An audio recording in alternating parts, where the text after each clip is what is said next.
I'm going to demonstrate how to draw a tiger using basic shapes to block in the parts of your tiger's body. You could draw pretty much anything you'd like to draw by being a good observer and looking for the shapes that you could build that object or animal out of.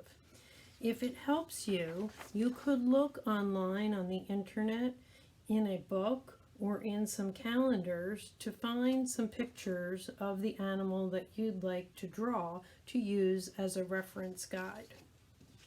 To start, you'll need a piece of paper, a pencil, and an eraser. We're going to block in the basic shapes of the tiger, and then we'll go about refining those and making them look more like the actual animal.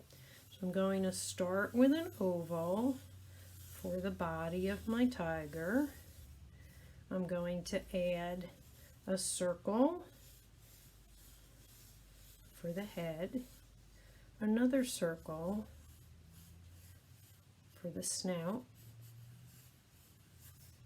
I'm going to add some rectangles for my tiger's legs.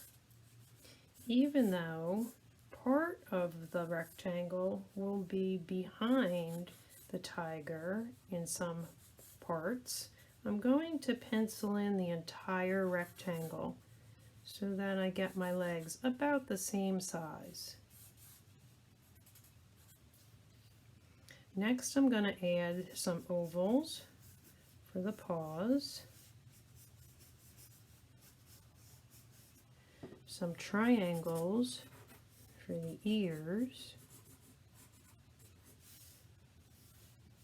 and a long triangular shape for the tail. Now I can go about refining my outside contour. I want to connect some of my shapes, maybe make some of the shapes a little skinnier, some of the shapes a little wider. I'm going to add a circle back here to connect to his back leg so that he has a hip, and the leg that is behind the body, we will not see the hip. I'm going to add a rounded circle in the front for the top of his front leg.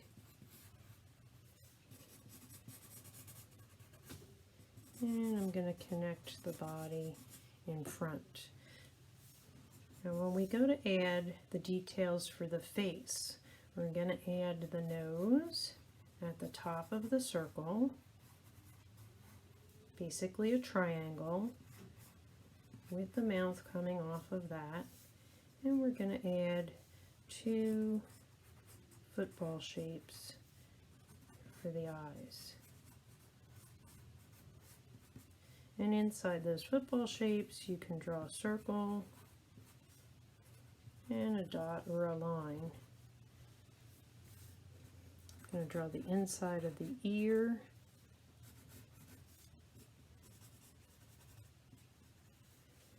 and I'm going to taper the face in order to make it a little bit skinnier on the sides. Once you have your tiger, or whatever animal you're drawing, the way you'd like it, you can go back with your eraser and erase all of the guidelines that you don't want in your finished drawing.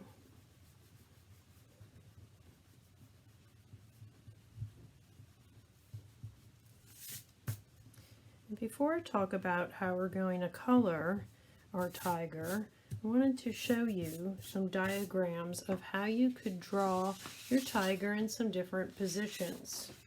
So this is my diagram of the tiger drawn walking like I just demonstrated.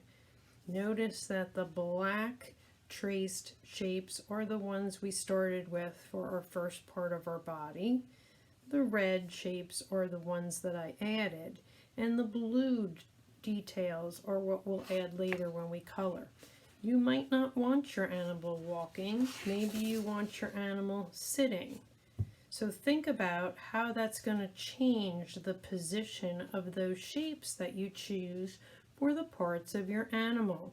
The rectangles are not all coming down vertically. 2 of them are now horizontal. Or you might want your tiger lying down. In that case, I don't see all 4 legs when I have my animal lying down. I see one on the side that's facing me. The other is completely hidden by the body. So think about that when you are drawing your animal. When you go to finish coloring your animal, you want to think about the materials that you have available and what you'd like to use to color with. You could use crayons, colored pencils if you have colored pencils, maybe some oil pastels.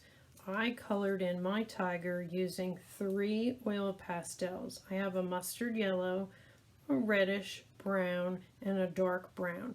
And I used that to shade my animal's body.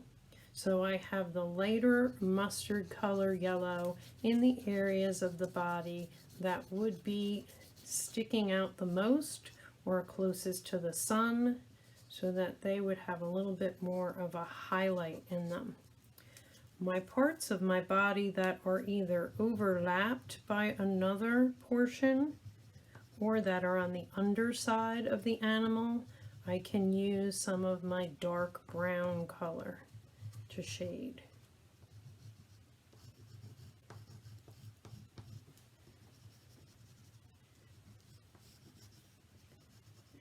And you can use some of your reddish brown as well to add some more color to your animal.